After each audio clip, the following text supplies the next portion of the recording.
Hi everybody, it's Gemma and look who's back! Hi! You have been asking for her for such a long time, and we actually looked at the calendar of when we actually last filmed together, and it was before Christmas. So this year has really ran away with us, and she's not been very well recently. We were going to film earlier on this month, but we've just not been able to. But she's feeling so much better now, so I'm really happy to say that she is back on the channel. In fact, we're probably going to do 2 videos this week.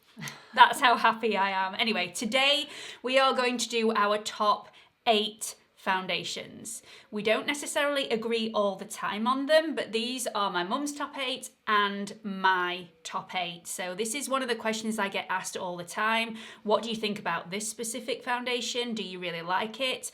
Can you please try it out on your mum? So we're going to answer all those questions for you today. What are our top 8 foundations? We're going to jump in at number 8, which, by the way, we do not agree on. We haven't come to fisticuffs just yet. It's been nice disagreements, but we don't agree on this one. So, Mum, what is your number 8? It is the IT Cosmetics Your Skin But Better CC+. Yep. Yeah. So this has a factor 50. It's great coverage. I think it's either one of those foundations that you either love it or you hate it, and you're in the love it camp. Yeah, it lasted longer on me, and it was better coverage, basically. So that's the bottom line for me. The one I prefer, and I have just done a comparison of these two, is the Maybelline Dream Urban Cover Foundation. I found that this was more lightweight than the IT Cosmetics, gave a more matte but a more flattering coverage on me, lasted a lot longer than the IT Cosmetics without actually needing touching up. But I also really like the IT Cosmetics Your Skin But Better CC Plus Cream. I really like both of these foundations. It's just this one slightly has it for me. I will say though that I think if this one did not have a factor 50 in here, it wouldn't feature in my top 8. The factor 50 really does clinch it for me. I really like a foundation with a high SPF because I always use a standalone SPF anyway, but you need to use half a teaspoonful for you to get the actual advertised SPF that it's advertised on the bottle.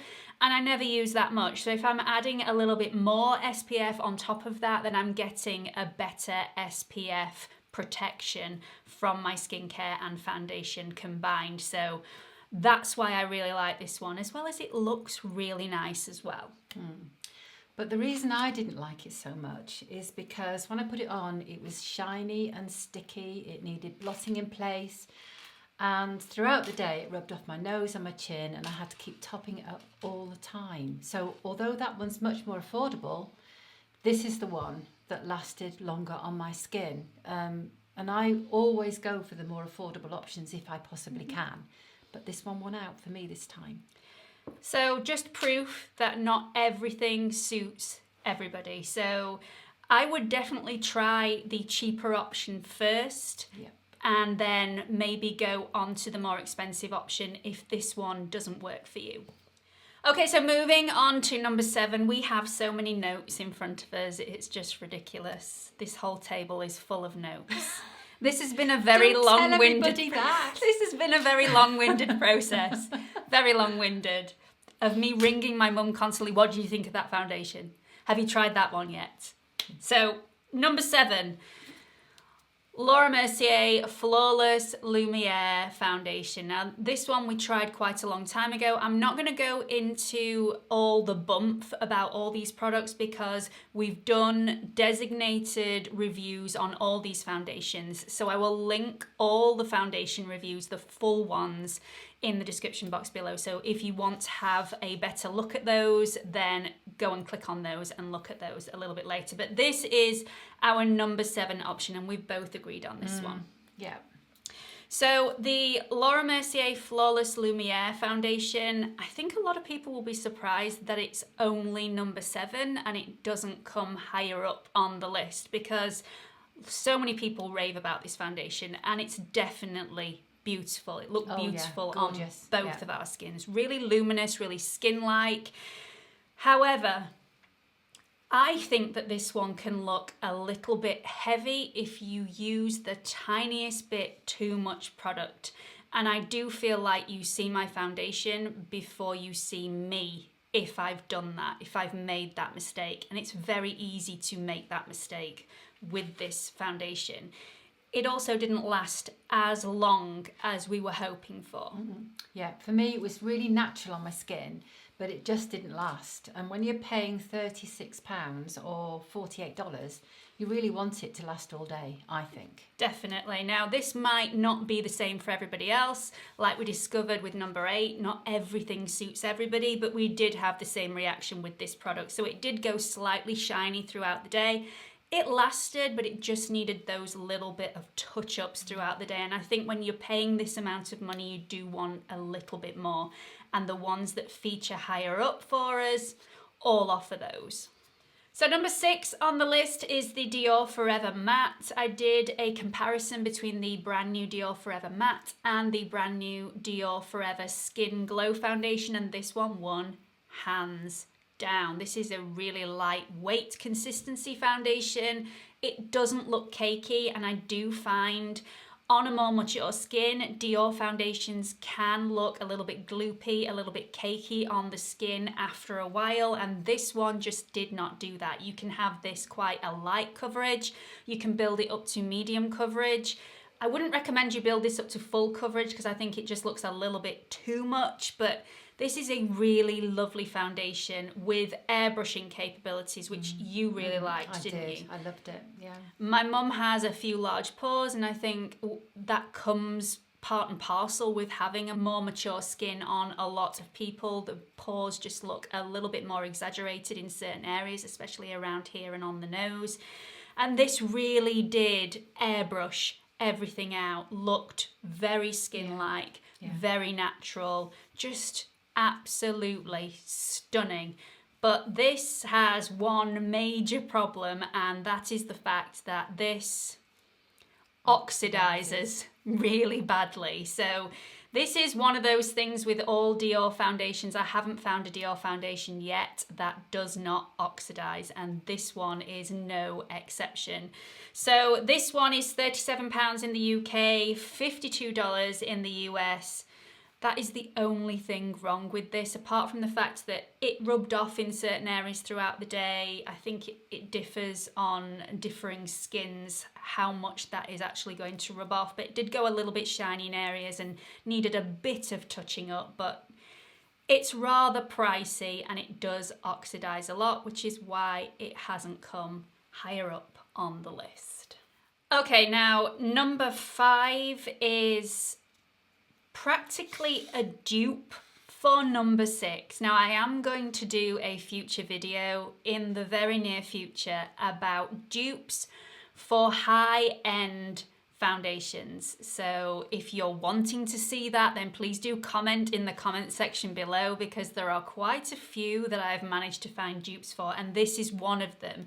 So this is a dupe for the DIOR Forever Matte, and this is the L'Oreal Infallible FRESHWEAR foundation. This is stunning, and it has everything that the DIOR Forever has. It still oxidizes, but not as much as the DIOR. It's very, very lightweight on the skin. It makes your skin look like skin, even though it's slightly matte. It has not as many airbrushing capabilities as the DIOR, but it still does airbrush the pores and make the face look just flawless. You really liked this, didn't you? I really like it, and it's so much more affordable. This is £10.99 in the UK, $14.99 in the US, so a fraction of the cost of the DIOR, and that is why it is featured above the DIOR. This one is more or less the same, but cheaper. Stunning, stunning foundation. Okay, so let's move on to number 4. This actually pains me that this is only number 4, because this, I've got a feeling this is the first foundation review we ever did together. I think and it is. I have such fond memories of this foundation. It's such a beautiful foundation, and this is still one of the main foundations that I recommend in the comment section on my channel. If somebody is suffering with any sort of skin congestion, if they've been using a product that is far too heavy for their skin and they just need to give their skin a break, This is the one that I recommend all the time. In fact, one of my friends swears by this because she had a lot of skin congestion. She came and hugged me at Christmas and said, thank you for recommending that foundation because I have no skin congestion now and my skin just looks beautiful. So you're all wanting to know what it is. This is the YSL Touche Eclat all-in-one glow foundation. It's a little bit of a cross between a tinted moisturizer and a foundation. And yet, I've no idea how this does this because tinted moisturizers tend to emphasize the pores because they're really shiny and they're really hydrating and just open everything up. But this one has airbrushing capabilities in there. It looks beautiful on your skin, doesn't it? It's lovely, yeah. I bought it straight after that review that we did. We have two of these. This is the foundation that I buy the most often because I will use this right until the end and I panic a little bit if I don't have one in my drawer. So stunning, stunning foundation, really lightweight, doesn't go all clarty around the nose, it doesn't look cakey, it just looks really light, really does make your skin look refreshed and youthful, and I think that is one of the major pluses of this foundation. It's a medium coverage as well, so it does go on in a gel sort of feel. It does have quite a nice gel sort of texture. Yeah. Really lightweight gel texture to it, and it's medium coverage, so bonus for me, absolute bonus. Beautiful in the summer when you don't want too much on your skin, but it just looks gorgeous on a more mature skin and also one that is maturing and also on a young skin. I think this is universal, absolutely stunning, and can't believe it's only in number 4. But it's not transfer proof though, is it? No, it's not transfer proof, and it does need touching up throughout the day, which is why this is in number 4 and not higher up on the list. But still, I cannot rave enough about this foundation. It's absolutely stunning, and you are really keen on having a transfer proof foundation. Definitely. Yeah. If it's not transfer proof and affordable, my mum's really not bothered about it, and yet this isn't transfer proof and we both wear this. Yeah. So we really like it. Absolutely beautiful, and that is £34 in the UK, and I think it's around about $48 in the US, but I haven't written it down. Sorry, I will link everything in the description box below. Okay, let's move on to the top 3. This is where it gets a little bit muddled because we slightly disagreed on this, but then I have come round to my mum's way of thinking and we now both agree on the 3rd spot, which is the CYO Long Lasting Foundation. This is amazing, absolutely amazing. And if I could put positions 1, 2 and 3 all on the top spot, I probably would because I love them all, but something has to be in 3rd place. So it's the CYO. This is beautiful. You can have this light coverage. You can build it up to medium coverage. This is super long lasting. The longevity of this foundation is immense. It's absolutely superb. Looks the same when you first put it on to more or less 8 hours afterwards, just with a tiny bit more shine on it, but it doesn't need touching up through the day. Absolutely beautiful. And I love, love, love this foundation. Also looks beautiful on a more mature skin. It looks stunning on your skin, doesn't it? It looks really hydrating, really natural, very skin-like. It just feels really lightweight on the skin and just looks beautiful. But what don't we like about this foundation? It oxidizes and there aren't enough colour shades, basically. So oxidization is when the foundation goes darker as it starts to dry down. So this does do it quite a lot. And the shade range is poor. It's really poor, and we both have quite pale skins, and the paler shades of this are very, very pink. So if you have warm undertones to your skin or even neutral undertones to your skin, you're probably not going to find one that matches perfectly. And this still doesn't match our skin tones perfectly, but it's such a beautiful foundation. We wear it anyway. Yeah, we do. Absolutely gorgeous. £7.50 in the UK, $7.50 in the US, and worth every single penny. If you haven't tried this foundation out already, what is wrong with you? Go and buy it and try it. It's amazing. Okay, moving on to number 2. This so narrowly missed out on the top spot. It's untrue. This is such a lovely foundation, really lightweight, and it's transfer proof. One of the only ones, possibly apart from the CYO. And are there any others that are transfer proof on here? No, probably not. Not massively anyway. I think the L'Oreal Infallible FRESHWEAR and the DIOR Forever are slightly transfer proof, but not as much as this one. So this is transfer proof, lasts all day, really sticks to the skin, and it's the Estee Lauder Double Wear Light. Now you recently tried again the original Double Wear, didn't you? I always used to wear the original Double Wear. For years and years and years, I just swore by it. But when I tried it recently, it was just too heavy and too matte, actually. Very drying on the Very skin. drying, yeah. Great for people with oilier complexions, but if you want a double wear longevity without the heaviness of the original double wear, then this is definitely the one to go for. It's a medium coverage. It's a beautiful skin-like medium coverage. It also airbrushes some of the pores, not as much as some of the other foundations do, but it definitely makes your skin look really youthful, glowy without looking too glowy. This is still a matte foundation, but it's a natural matte foundation, so it allows your skin to shine through, and it just makes your skin look beautiful, just a better version of your own skin. This lasts such a long time, really, really long time. So this is my number 2. In fact, this is both our number 2s. Yeah, and that probably would last me 6 months, actually. And I wear it every day. Definitely. You don't need very much. A little goes a long way. So this is £33.50 in the UK, $42 in the US. So it is quite pricey. But this is one of those that I would pay that much for. I would definitely pay the extra to have this on my skin. Beautiful, especially if I was applying my makeup first thing in the morning and I needed to last all day. This is the one that I would go for. We're going to talk about the top spot, number 1, and I would like to hold it up and show it you. But I can't do that. Why can't I do that, Mum? Because it's in my makeup bag at home. See, she's refusing to bring it back.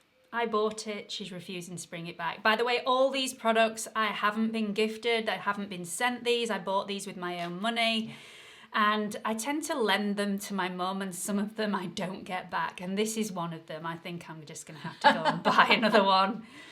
It's a great one. I will put a shot of it on the screen so you can actually see what we're talking about. This is the number 7 HydraLuminous foundation. And it is an amazing foundation. Yeah, and I would say it's a dupe for one of the ones that we've had before, but you will have to wait for the dupes video to actually find out which one that is. But it's a dupe for a very high-end foundation. Anyway, it's absolutely stunning. It's really hydrating. It looks gorgeous on the skin. It's really lightweight feel. You don't actually feel like you've got any foundation on the skin. It just airbrushes everything out while still allowing your skin to look glowy and youthful. And it's just, absolutely stunning. It's got an SPF of 15 in there. A lot of these have got SPFs in there as well that I've not mentioned, but this one does have an SPF of 15. And it's affordable because it's only £15. It's actually not available in the US yet. I'm really sorry. Really am sorry, but it should be available very soon in the US. You're just going to have to wait a little bit longer for it, but it's well worth the wait. Absolutely stunning, gorgeous, lasts all day. Just beautiful, isn't it? Yeah, and you're not getting it back. Thanks. Sorry. Can you believe this? Can you believe this? Sorry. Rude! I really hope you've enjoyed this video. I hope it's given you an insight into what works for us.